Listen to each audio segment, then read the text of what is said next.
scientists test and retest evidence, refreshing our understanding of reality.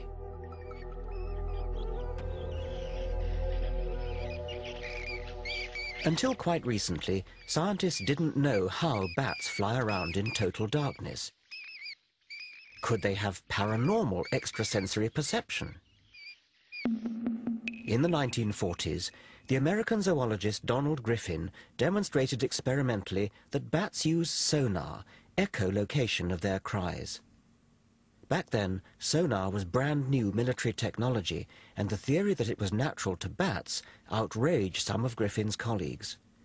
But the more scientists tested the evidence, the more robust the theory became.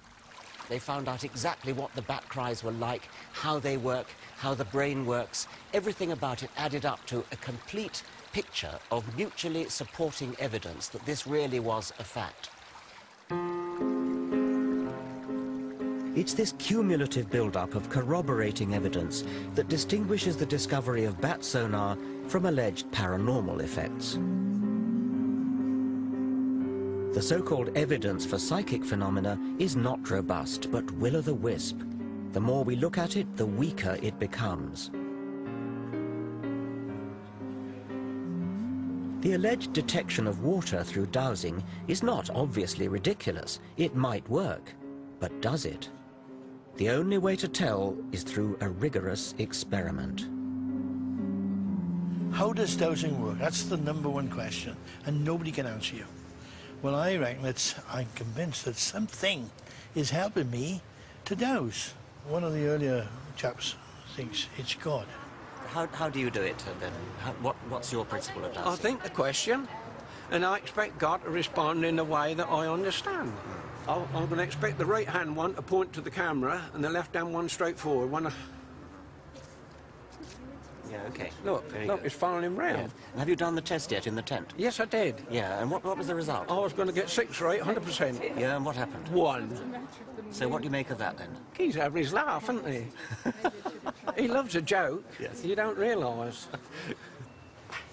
Do I get second goes at it? Oh, yeah, you can have as many goes. The psychologist Chris French thinks there may be a simpler explanation. He has devoted his career to investigating claims of the paranormal. And now he has set up this test for dowsing, a properly controlled double-blind trial. In each of these rows, just one container, chosen at random, holds a bottle of water. All the rest contain sand. Neither the dowsers nor the tester are allowed to know where the water is until the boxes are opened. So there are no unintentional giveaways. Have another go. Safeguards like this make the double-blind trial one of the crowning achievements of scientific reason. Okay, put it on the end one then. Number 6 again. I'd say so. Okay. Right. What you'll typically find when you talk to dowsers is they'll give you lots and lots of anecdotal evidence, lots of stories about how they discovered a leak in their neighbour's pipes and so on and so forth. But there are always other possible explanations there. Yes. What we're trying to do is set up conditions which would rule out any of those other explanations. But then we get down to the very fundamental, basic issue: can the dowsers actually do what they think they can do? Yes. Okay. I think it's 4. I think it's 4. So shall we see how well you've done? This is sand. In that case, I can't do this. This is the waters in number 5. Sand again. This time, guess was bin number 3. And this time you're correct. That's water. I'm afraid that's sand. Yes, we've actually done 2 possible worlds. Final trial, it's sand again, I'm afraid. In that case, I'm 100% wrong again. Well, you got 1 right out of 6, which is what we'd expect by chance. So far, they're performing pretty much in line with mean chance expectation. In other words, guesswork. Yeah. So no one has scored more than 2 hits out of 6. 3. 3.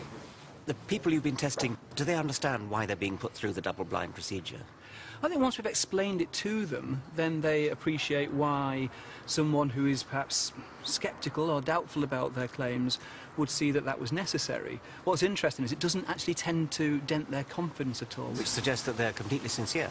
I think they are completely sincere. Yes. And that they're typically very, very surprised when we run them through a series of trials and actually say at the end of the day, well, your performance is no better than would expect just on the basis of guesswork. And then what typically happens is they'll make up all kinds of reasons, some might say excuses, as to why they didn't pass that particular test. I feel the whole test is wrong. I'm shocked beyond words that this has happened. But I did say from the outset, couldn't we just sort out some grey blocks and some scaffold boards so that I can walk above it, which is what I would routinely do and I've done for 40 years.